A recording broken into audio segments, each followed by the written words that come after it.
আসলে এই ধরনের সভাগুলো অনেক ফরমাইশি হয়ে যায়। ওইখানে আমি মনে করি যে আপনার সুনির্দিষ্ট একটা বিষয়ের উপরে আলোচনা করতে পারলে সেই আলোচনাটা ফলপ্রসূ হয়। আর অনেক বক্তা থাকলে কোনো বক্তারই বক্তব্য কেউ শুনতে চায় না, যার ফলে এই সভাগুলো ঠিক সেইভাবে আপনার গুরুত্ব পায় না। যাই হোক, আমি আশা করব যে আমাদের নেতৃবৃন্দ ভবিষ্যতে এই বিষয়গুলোর দিকে একটু নজর রাখবেন, যে শুধু কয়েকজন লোককে দাঁড় করে দিয়ে বক্তৃতা করার প্রেরিত নেতাকে ব্যাপার না, ব্যাপারটা হচ্ছে এটা পৌঁছাতে হবে জনগণের কাছে, সকলের কাছে। যাই হোক, আমি ধন্যবাদ জানাতে চাই যে তিনি এই সভাটি আয়োজন করেছেন।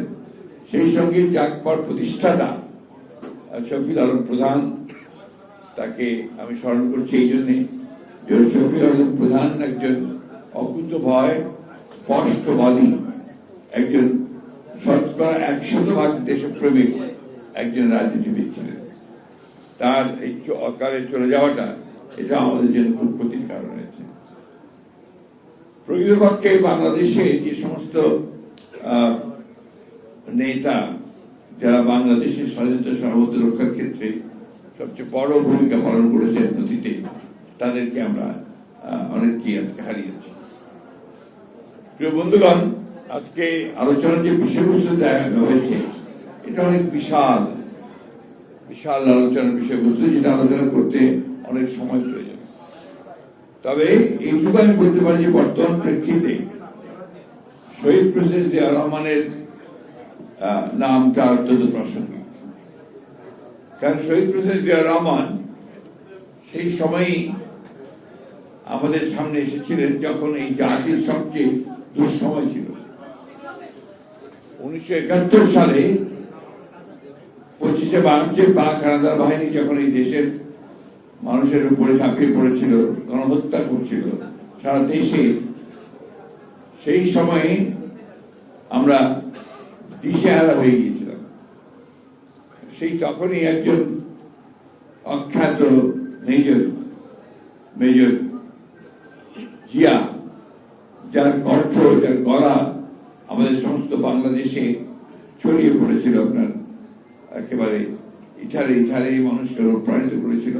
তার যে বক্তব্যটি ছিল সেটা হচ্ছে যে বাংলাদেশের স্বাধীনতা ঘোষণা করা, পাক হানাদার বাহিনীর বিরুদ্ধে যুদ্ধে অবতীর্ণ হওয়া এবং সংগ্রাম করা, লড়াই করা, যুদ্ধ করা মুক্তির জন্য। এই শুরু হয়েছিল আপনার আমাদের সেই বাংলাদেশের স্বাধীনতা যুদ্ধ। এই কথা অস্বীকার করার কোন উপায় নেই। যদিও বিগত বছরগুলোতে প্রচেষ্টা করা হয়েছে এই স্বাধীনতার যে মহান ঘোষক শহীদ প্রেসিডেন্ট জিয়া রহমানের নাম মুছে ফেলবার। ইতিহাসের কি অমুক বিধান দেখুন, যারা চেষ্টা করেছে মুছে দিয়েছে জিয়া রহমানের নাম বিভিন্ন জায়গা থেকে, সেখানে প্রতিস্থাপন করেছে তাদের নেতার মূর্তি অথবা নাম। আজকে জনগণই সেটাকে তুলে ফেলে দিয়ে এখন আবার দেখবেন যে সেই জিয়া রহমানের নাম তাদের হৃদয়ের মধ্যে প্রথিত হয়ে গেছে। এই জুলাই বিপ্লব যেটাকে বলা হচ্ছে, এটা আসলে বাংলাদেশের জাতির সামনে আমি মনে করি একটা নতুন সম্ভাবনার দ্বার উন্মোচন করেছে। এই জুলাই বিপ্লবের মধ্য দিয়ে যে পরিবর্তনটি শুরু হয়েছে, ফ্যাসিস্ট হাসিনা যে পালিয়ে গেছেন এবং আওয়ামী লীগের যে পতন হয়েছে, ফ্যাসিবাদের যে পতন হয়েছে, এটা বাংলাদেশকে নতুন করে নির্মাণ করবার, গড়ে তুলবার একটা অভূতপূর্ব একটা সুযোগ আমাদের সামনে এনে দিয়েছে। আমরা ছাত্র যারা আন্দোলন করেছেন, কোটা বিরোধী আন্দোলন থেকে শুরু করে পরবর্তীকালের যে একদম দাবিতে তারা যে আন্দোলন করেছেন সরকারের পতনের, এটাকে আমরা সবসময় স্বাগত জানিয়েছি। আমরা সেই আন্দোলনে সম্পৃক্ত থেকেছি এবং আমরা যে কথাটা বারবার বলতে চেয়েছি, যদি সত্য, আমরা 15 বছর ধরে কিন্তু এই সংগ্রামে আছি।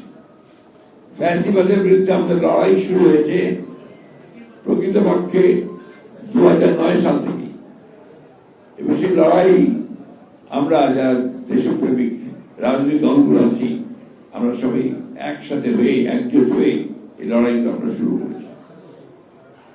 আমি দীর্ঘ আলোচনা যাব না, আমি শুধু আপনাদেরকে এইটুকু বলতে চাই যে ফ্যাসিবাদী আওয়ামী লীগ তারা অত্যন্ত সুপরিকল্পিত হবে, সচেতন ভাবে বাংলাদেশের গণতন্ত্রকে দ্বিতীয়বার হত্যা করে তাকে একদলীয় শাসন ব্যবস্থা প্রবর্তন করতে চেয়েছিল। আমাদের মধ্যে অনেকেই আপনার কতগুলো জায়গায় আমরা ভুলে যাই যে আওয়ামী লীগ হচ্ছে সেই আওয়ামী লীগ যার নেতা ছিলেন শেখ মুজিবুর রহমান, যিনি 1971 সালের আগে পর্যন্ত আমাদের কাছে অবিসংবাদী নেতা ছিলেন। এবং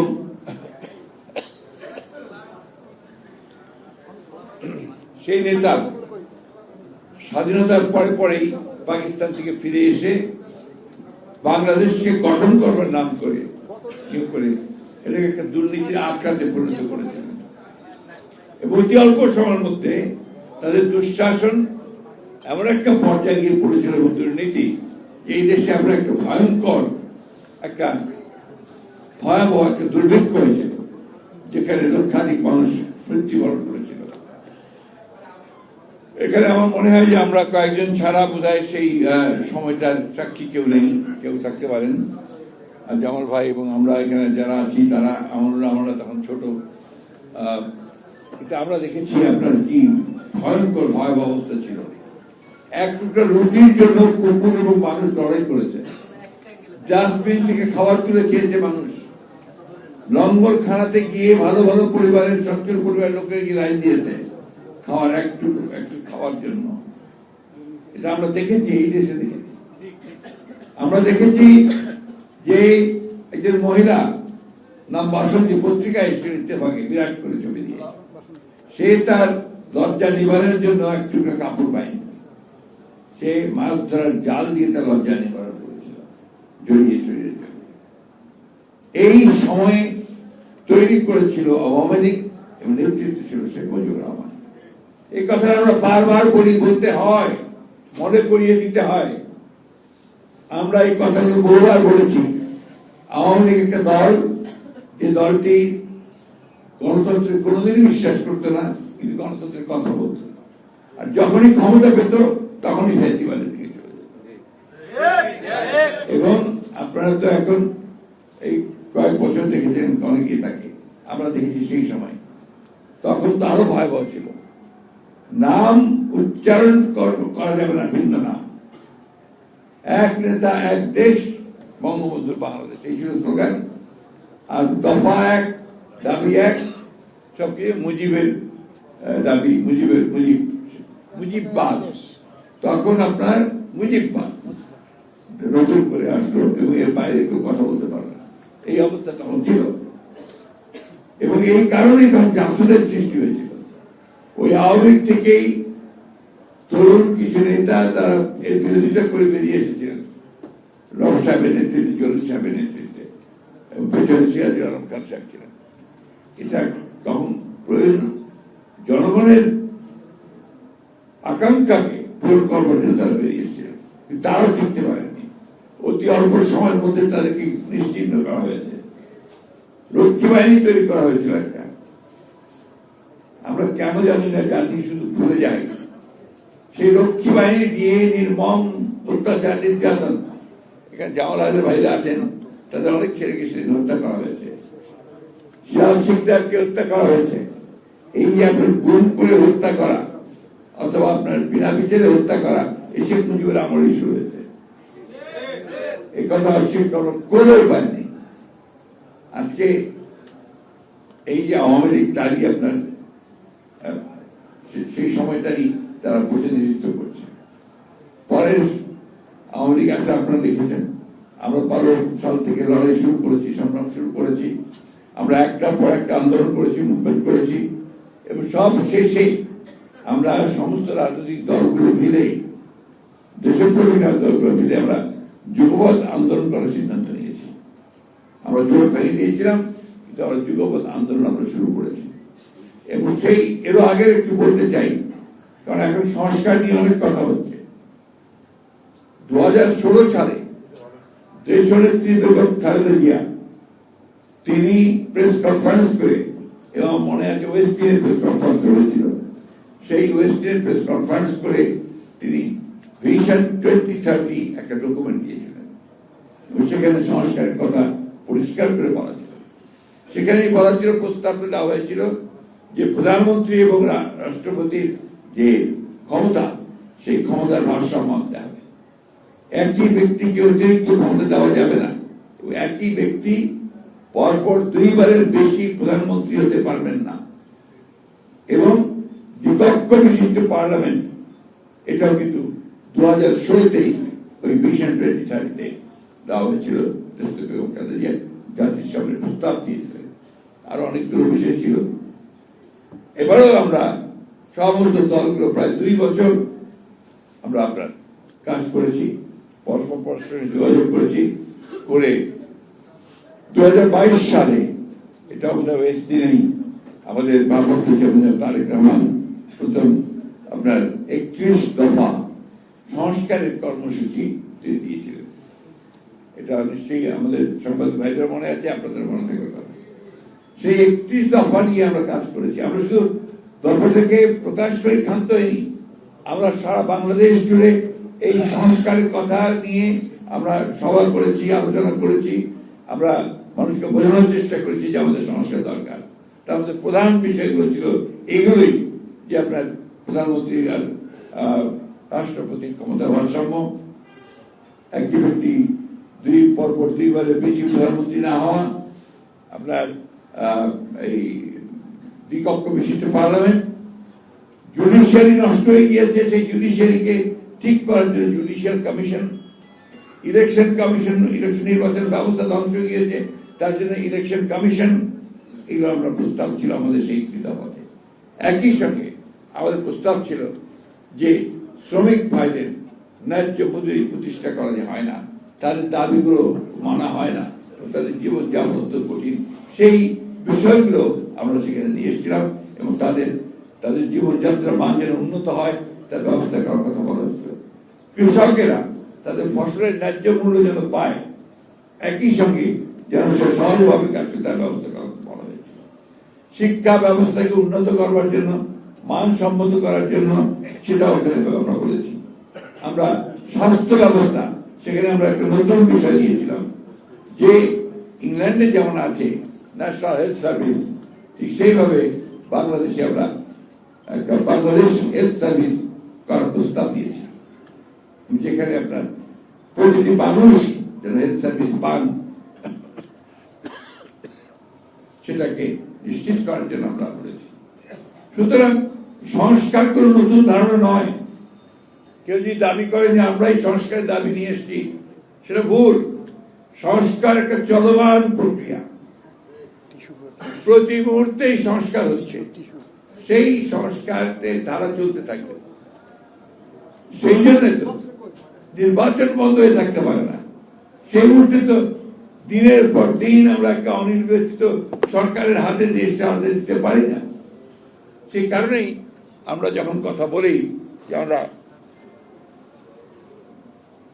নির্বাচনটাকে তাড়াতাড়ি চাই, আমাদের সম্পর্কে ভুল একটা ব্যাখ্যা দেওয়া হয় যে বিএনপি তাড়াতাড়ি নির্বাচন চাচ্ছে ক্ষমতায় যাওয়ার জন্য। ক্ষমতাটা আমরা আগেও ছিলাম ভাই, 2-3 বার ছিলাম, এবং আল্লাহ চাইতো আমরা আবার ক্ষমতায় যাব।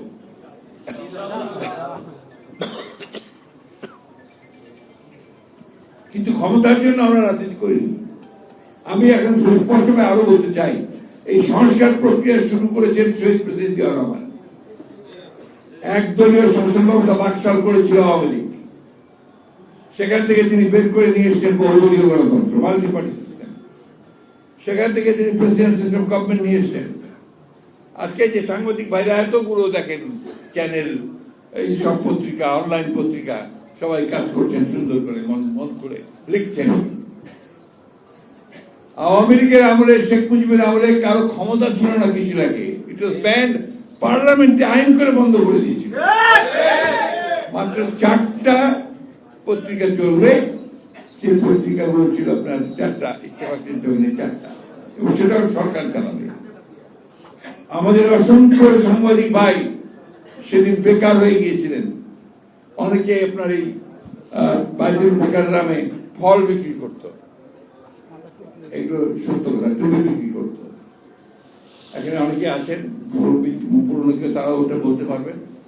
এই একটা করুণ অবস্থা চলে গেছে, one party, one man one party. সেইখান থেকে বের করে নিয়ে এসে Ziaur Rahman multi party system দিয়েছেন, বহুদলীয় গণতন্ত্র দিয়েছেন, এবং ওপেন পলিটিক্স সবাই করতে পারবে, এবং যে কথা বলা দরকার সেই কথা বলতে পারবে। বাক স্বাধীনতাকে তিনি প্রতিষ্ঠিত করেছিলেন। অর্থনীতিতে তিনি একটা বদ্ধ অর্থনীতি, যেটা ছিল সমাজতান্ত্রিক অর্থনীতি, ভ্রান্ত ধারণা নিয়ে, সেখান থেকে তিনি এটাকে মুক্ত বাজার অর্থনীতি করেছিলেন। অর্থাৎ সবাই, যারাই পারবে তারাই বিনিয়োগ করতে পারবে, তারাই ব্যবসা করতে পারবে, কলকারখানা তৈরি করতে পারবে, এবং স্বাধীনভাবে কমেন্ট করেন না, বেয়াদবি করেন না।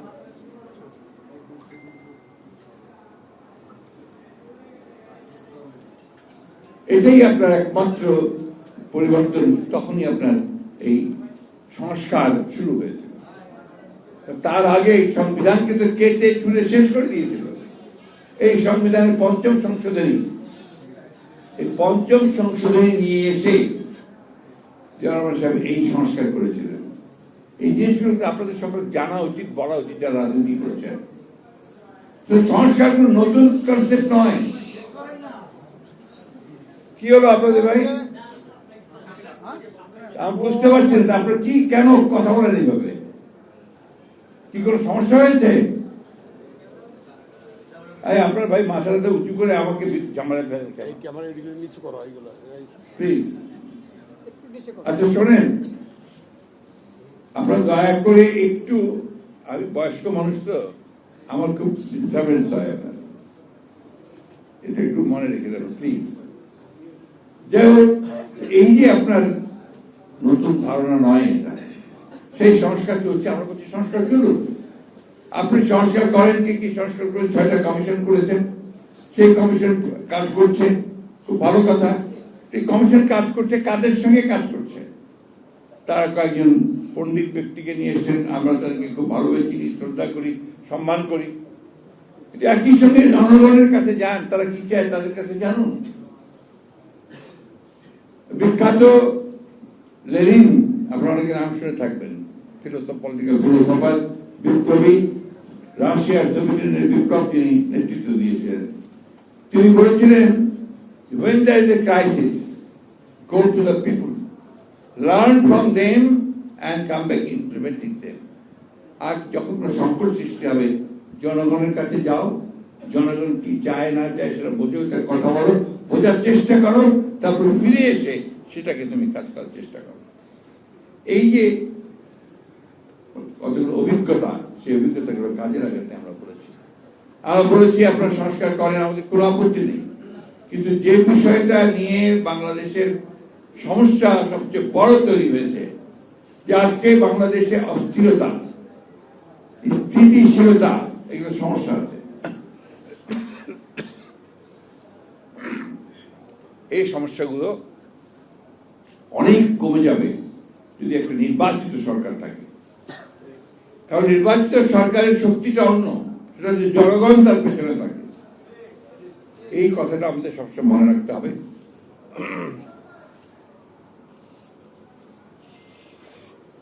আমরা সে কারণেও সবসময় কথাটি বলছি যে আমরা সংস্কার চাই, আমরা সংস্কার সবচেয়ে বেশি চাই। একই সঙ্গে আমরা এটাও চাই যে দীর্ঘকাল অনির্বাচিত সরকারের হাতে ক্ষমতা থাকা উচিত নয়। আজকে দেখুন দেশে সংকট বাড়ছে তো বাড়ছে, সবচেয়ে বড় সংকট হয়েছে সাধারণ মানুষের। চালের দাম এমন ভাবে বেড়েছে সাধারণ মানুষের পক্ষে এখন চাল কেনাও অসম্ভব হয়ে যাচ্ছে। চাল, ডাল, তেল, লবণ, ডিম, মাছ, মুরগি, প্রত্যেকটার দাম বেড়ে গেছে। সাধারণ মানুষের জীবন এখন অতিষ্ঠ হয়ে গেছে। এটার দিকে কিন্তু তাদের কোনো খেয়াল নেই, কোনো কমানোর দিকেও তারা কাজ করছে না।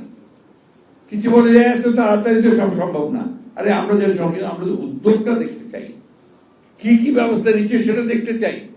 আমরা তো দেখলাম না যে ওনাদের বড় বড় যারা উপদেষ্টা আছেন বা দায়িত্বপ্রাপ্ত যারা আছেন তারা গিয়ে বাজারের মধ্যে মাঠের মধ্যে গিয়ে তারা জিজ্ঞাসা করছেন, মানুষকে বোঝার চেষ্টা করছেন যে সমস্যাটা কোথায়। তা না করে অনেকেই তারা আবার এই রাজনীতির মধ্যে জড়িয়ে পড়েছেন, বিভিন্ন ভাবে রাজনৈতিক উক্তি করেন, কমেন্ট করেন, এমনকি রাজনৈতিক দলগুলোর প্রতি পর্যন্ত তারা কটাক্ষ করেন। এটা সঠিক নয়, এটা হওয়া উচিত নয়। আপনাদের সবসময় মনে রাখতে হবে যে আপনারা হচ্ছেন অন্তর্বর্তীকালীন সরকার। আপনাদের মূল দায়িত্ব হচ্ছে সংস্কার করতে চান, সংস্কার করবেন, সেই সঙ্গে একটা নির্বাচন করবেন যে নির্বাচনটা সকলের কাছে গ্রহণযোগ্য হবে। এটাই হচ্ছে এক প্রধান কাজ করে নির্বাচিত সরকারের হাতে ক্ষমতা হস্তান্তর করতে হবে। রাজনৈতিক দলগুলো আপনার প্রতিপক্ষ নয়, রাজনৈতিক দলগুলো আপনাদের সহযোগিতা করছে, সহযোগিতা করেই করেছে। আপনারাই রাজনৈতিক দলগুলোর সঙ্গে কোনো কথাবার্তা বলছেন না, সহযোগিতা ওইভাবে করছেন না। আমি কথাটা এই জন্য বললাম যে এটাই হচ্ছে কিন্তু সবচেয়ে ভালো পথ, যেখানে আপনার জনগণের সঙ্গে এই সরকারের একটা আরো ঘনিষ্ঠতা সৃষ্টি। আমি কথা বাড়াবো না, শুধু এইটুকু বলতে চাই যে আজকে এই সবার মধ্য দিয়ে জনগণের কাছে আমি এই আহ্বান জানাতে চাই যে আমরা যেন অস্থির না হই, আমরা যেন হতাশ না হই। আমরা আশা করি, এখন আমাদের আশা সেইভাবে আছে এই সরকারের প্রতি, অন্তর্বর্তী ডক্টর ইউনূসের সরকারের প্রতি, যে তারা অতি শীঘ্র যতটা সম্ভব তাড়াতাড়ি করে তার প্রয়োজনীয় যে সংস্কারগুলো করা প্রয়োজন, নির্বাচন কমিশন, আইন শৃঙ্খলা বাহিনী, জুডিশিয়ারি, অর্থনীতির ব্যাপারগুলো তারা দেখে তারা দ্রুত একটা গ্রহণযোগ্য নির্বাচনের ব্যবস্থা করবে। এখন দেখলাম যে আজকে পত্রিকায় দেখলাম যে আপনার আমাদের প্রফেসর ইউনূস নতুন একটি প্রস্তাব দিয়েছেন। সে প্রস্তাব হচ্ছে 17 বছর হবে আপনার ভোটার তালিকা হওয়ার জন্য আপনার ন্যূনতম। এখন তাহলে কি করতে হবে? আবার নতুন করে আপনার ভোটার তালিকা তৈরি করতে হবে। এই জিনিসটা তো কনসেনসাস না। আপনি you are the chief executive, আপনি প্রথমেই বলে দিচ্ছেন যে 17 বছর হলে ভালো। আপনি যখন বলছেন then it becomes a binding on the election commission, যেটা আপনি ইলেকশনের জন্য যারা ঠিক করবে, ইলেকশন কমিশনকে ছেড়ে দিন, লেট দেম ডিসাইড। 18 বছর তো আছে, সকলের কাছে গ্রহণযোগ্য আছে। যদি 1 বছর কমাতে চান তাহলে সেটা ইলেকশন কমিশন প্রস্তাব করুন, যারা নতুন হয়েছে। রাজনৈতিক দলগুলোর সঙ্গে কথা বলেন। উনি যখন প্রথমেই বলে দেন দ্যাট বিকামস বাইন্ডিং, ওটা কিন্তু একটা চাপ পড়ে যায় কমিশনের উপরে। আমি মনে করি যে এই বিষয়টাকে এইভাবে না বলে তাদের উচিত ছিল, আমি এখনো মনে করি, এটা স্টেক হোল্ডারদের সঙ্গে কথা বলে তারপরে যদি তিনি এই বিষয়টা আনতে চান সেটা আনলে ভালো হতো, তাহলে কোনো বিতর্কের সৃষ্টি হতো না। এখন তো আপনার আরো বেশি করে মানুষের আশঙ্কা তৈরি হবে, এটা করতে গিয়ে তাহলে আরো সময় যাবে, আরো সময় ক্ষেপণ হবে, আরো বিলম্ব হবে। কেন জানি না মানুষের একটা ধারণা তৈরি হচ্ছে, আমার নাকি ধারণা তৈরি হচ্ছে যে এই সরকার ইচ্ছাকৃতভাবে নির্বাচন প্রক্রিয়াকে বিলম্বিত করছে। এটা সঠিক নয়, but at the same time এটা মানুষের মধ্যে আশঙ্কার সৃষ্টি হচ্ছে। এর আগে আবার আজকে কয়েকজন বলছে আরো 2-3টি দল গঠিত হবে। নির্বাচন প্রক্রিয়াতে যদি আরো 2-3টি দল গঠিত হয়, আমাদের তো কোনো আপত্তি নেই। 100টা হোক, 200টা হোক, কোনো তাতেও আপত্তি নেই। তো সেটা জাতির জন্য কতটুকু কাজে লাগবে সেগুলো সবাই চিন্তা করবে। এখন বাংলাদেশের একটা সমস্যা কি জানেন? আমরা সবাই রাজনীতিবিদ, আমরা সবাই রাজনীতিবিদ। ওইখানে দেখবেন রাজনীতি নিয়ে আলোচনা করতে, চর্চা করতে আমরা সবাই খুব পছন্দ করি। আবার আপনাদের সোশ্যাল মিডিয়াতে একদম মারাত্মকভাবে সুযোগ সৃষ্টি করে দিয়েছে সবাইকে রাজনীতিবিদ হওয়ার, সবাইকে সাংবাদিক হওয়ার, সবাইকে ইউটিউবার হওয়ার, সবাইকে ফিলোসফার হওয়ার, তাই না? সবাই হয়ে গেছে এইভাবে। ভালো কথা, সকলের পার্টিসিপেশন হচ্ছে, সবাই কাজ করছেন। এটাকে একটি জায়গায় আনতে হবে, বাংলাদেশকে তো একটা দিকে পথে নিয়ে যেতে হবে। আমরা একটা কথা খুব পরিষ্কার বুঝি যে শুধু শুধু সুন্দর সুন্দর কথা বললেই কাজ হবে না, কাজ করে দেখাতে হবে। এখনো পর্যন্ত মানুষ কিন্তু কোনো স্বস্তি পায়নি। কালকে দেবপ্রিয় ভট্টাচার্য একটা আমরা অনুষ্ঠানে ছিলাম, উনি কালকে ওনার বক্তব্য করেছেন যে খুব ভালো কথা, সংস্কার তো সবাই চায়, স্বস্তি চায়, বাজারে স্বস্তি চায়, নিরাপত্তা চায়, রাস্তায় বেরিয়ে খুন হয়ে যাবে না সেটা চায়, গাড়ি অ্যাক্সিডেন্ট করে 6 জন 7 জন 8 জন করে মারা যাবে না এটা চায়। ওই দিকে একটু নজর দিতে হবে, তো প্রশাসনের নজর দিতে হবে, গভর্নেন্সের দিকে নজর দিতে হবে। আমি আশা করব যে সরকার আরো বেশি গভর্নেন্সের দিকে নজর দেবেন। ব্যাংকের সব টাকা লুট করে নিয়ে চলে গেল, তাদের বিরুদ্ধে একটা মামলা শুরু হলো না। যারা লুট করে নিয়ে চলে গেল তাদের বিরুদ্ধে একটা মামলা শুরু হলো না। আর কতগুলো মামলা হচ্ছে যেটা আগের মতো ওই সেই পুরনো অজ্ঞাতনামা 1000 1500 আসামি, ওই একই কায়দায় আবার একটা বাণিজ্যের ব্যবস্থা করা হচ্ছে। এগুলোকে বন্ধ করতে হবে। এগুলো বন্ধ না করলে আপনি যে জায়গায় পৌঁছতে চাচ্ছেন সে জায়গায় আপনি পৌঁছতে পারবেন না। আমরা সবাই চাই, যারা বাংলাদেশি আমরা আন্দোলন করছি, আমাদের আজকাল সবকিছু খাটো করে দেখানোর চেষ্টা করা হয়।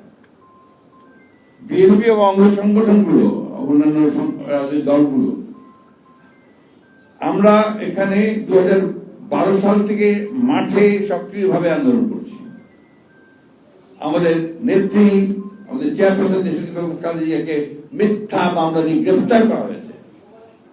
6 বছর তাকে সাজা দেওয়ার মধ্যে 6 বছর তিনি সাজা কেটেছেন। আমাদের ভারপ্রাপ্ত চেয়ারম্যান তারেক রহমানকে অন্যায়ভাবে নির্মমভাবে শারীরিক অত্যাচার নির্যাতন করে তাকে বিভিন্ন মামলায়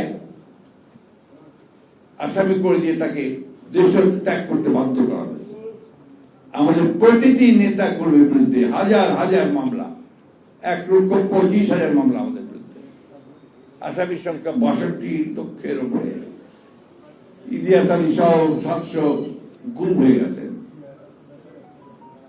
এই বিষয়গুলো তো এই দেশে গণতন্ত্রের জন্যই এই আন্দোলন সংগ্রামগুলো হয়েছে। সুতরাং শুধু একতরফা কথা বলে অথবা রাজনৈতিক দলগুলোকে আক্রমণ করে তাদেরকে তির্যক ভাষায় কথা বলে এই সমস্যার সমাধান হবে না। সমাধান করতে হবে সবাইকে অনবোর্ড করে, সবাইকে নিয়ে আলোচনা করে সমস্যার সমাধানগুলো দ্রুত করার ব্যবস্থা করতে হবে।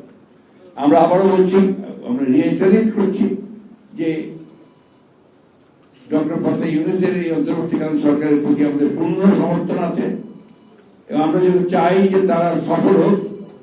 এর জন্য সমস্ত রকম সহযোগিতা আমরা করতে তৈরি আছি এবং সবচেয়ে বেশি অনুরোধ করব দ্রুত করে এই নির্বাচনের ব্যবস্থা করুন। তাহলে সমস্যাগুলো সংকট আরো বাড়তেই থাকবে এবং আমাদের এই যে স্বাধীনতার সার্বভৌমত্ব বলেন, বর্ডার সমস্যা বলেন, আপনার এই যে সাবোটাজ করার যে সমস্ত ঘটনাটি হচ্ছে, এই ঘটনাগুলো কিন্তু কমানো যাবে না। তাই আসুন আমরা সবাই ঐক্যবদ্ধ হয়ে আমাদের দেশের কল্যাণের জন্য কাজ করি। ধন্যবাদ।